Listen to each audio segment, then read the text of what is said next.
Hollywood's influential crew whisperer opens up. Hello dear, welcome to my Allison News channel. On my channel, you will find viral update news. Emma Gottlieb, co-founder of the Instagram account that acted as a tip line and lit a match to reignite labor fervor, reflects on IATSE stories, and leaving the on-set grind behind. In 2021, an Instagram account emerged that harnessed the frustration of crew members fed up with the status quo of sprawling hours on film and television sets. Debuting August 1st of that year, IATSE Stories, at IA_stories, shared anonymous tales of workplace conditions from self-described crew members in stark black and white. The often shocking stories shared on the page, ranging from people nodding off at the wheel after long workdays, to one crew member allegedly laboring for 39 days straight, touched a nerve at a time when crew union IATSE was negotiating rest periods with studios in a new labor contract. The page, which would quickly attract more than 100,000 followers, channeled a fresh brand of Hollywood labor fervor, one that would erupt that year as IATSE members authorized a strike, less than 2 years before the industry's actors and writers made history with their work stoppages. The co-founder of the account was then 27-year-old Brooklyn-based lighting technician Emma Gottlieb, only Murders in the Building, still, a Michael J. Fox movie.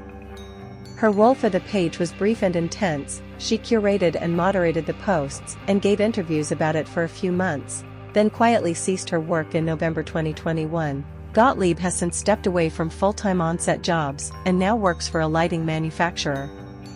But as IATSE gears up for its next round of contract negotiations, set for March 4th, Gottlieb opens up to The Hollywood Reporter about her time helping to oversee the page when it was a must-read across town and opened eyes to the unglamorous working conditions of so-called below-the-line workers.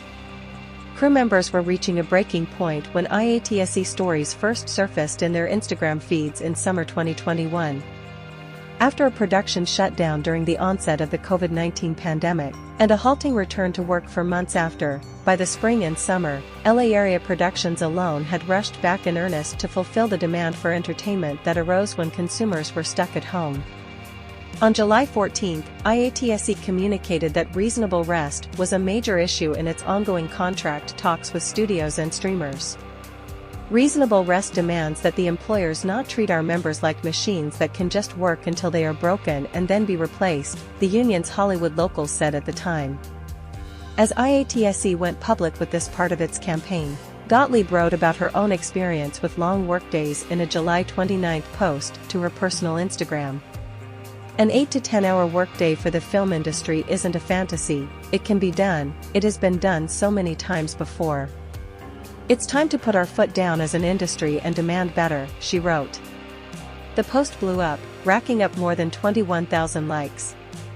It felt very draconian that for 5 years I worked 60-hour work weeks, when it was the 2020s, Gottlieb says now. I had a rosier picture of the film industry when I was coming into it, and I thought that as an industry that prides itself on its liberalism, that it wouldn't still have 1,800 sweatshop hours. Soon, other crew members with similar experiences began sharing their horror stories with Gottlieb. And on August 1st, Gottlieb and a fellow IATSE member co-founded and launched IATSE Stories with a post about a production assistant who allegedly worked a 24-hour shift and nearly fell asleep on the highway home. The project was a near-instant sensation. Gottlieb recalls having over 1,000 followers for the page within 24 hours. A few months later, it had over 100,000 followers. The account became prolific, posting 56 stories within its first 2 days, but Gottlieb still says she only ever posted about 10% of the messages sent. Gottlieb and her co-founder both worked on the project, and they brought in more union members to help answer the demand, with all but Gottlieb at the beginning remaining anonymous. Art Department Coordinator Marissa Shipley, who in 2022 became IATSE Local 871's president, has since gone public with her role as the other co-founder. The arrangement that we always had was that if there was going to be somebody acting as the mouthpiece for what was happening, my public identity was already tied to it and I was willing to take that hit, Gottlieb says. The stories focused attention on crew members' experiences. There was the crew that allegedly shot in a subway tunnel up until 10 minutes before the subway went live, and the poster who said they had tinnitus and permanent hearing loss from listening to their walkie-talkie so frequently The tales caught the attention of bold-faced names, Neil Gaiman, Bradley Whitford and Adam Conover, who directed social media followers to IATSE Stories posts. Samuel L. Jackson once mentioned the account in an Instagram photo.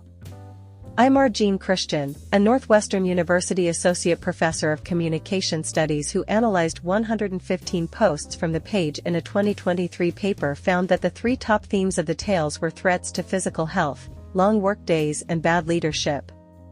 What the IATSE Stories account really reveals is that, yes, there's been all this work, but with that growth of work has been a kind of lowering of standards for the working conditions of the people who make the shows, says Christian. Behind the scenes, work on the account itself was taking a toll. Gottlieb said she was spending 10 to 12 hours a day on Instagram, and her co-moderators were putting in significant time, too. The easy camaraderie between the account and its commenters changed, too, once IATSE reached a controversial deal over its new contract on October 16, averting a strike that had been authorized by more than 98% of voting members. As the page sounded cautiously optimistic about the deal, many commenters advocated voting no to the pact and striking, feeling that the gains needed to be greater. Gottlieb, who is a critic of IATSE's 2021 deal, says that the page was a grassroots operation, not a union-operated one. The very realistic and practical solutions that we were trying to signal in the IATSE Stories page, like, hey, maybe we don't need to work 12-hour days, maybe 8 hours is enough to make content, people started to think, and I don't blame them, that was the official bargaining position, says Gottlieb, and it wasn't. Then, the tone online took a turn for the worse. An IATSE Stories moderator turned off the comments on a post in what the page said was an accident, and the team behind the page appeared to change its tune slightly on the union's deal and said it agreed with the consensus of the community and disliked the tentative agreement. The moderators, essentially, lost the room as some commenters expressed that the account didn't do right by them by initially appearing to applaud the deal then backtracking. Commenters alternately supported and attacked the page. Gottlieb says that around this time, she got death threats. Working on the page was starting to destroy my mental health and sanity, she says, and she walked away, even as her peers posted on and off until April 2022. So far, it hasn't posted anything about the upcoming 2024 IATSE negotiations.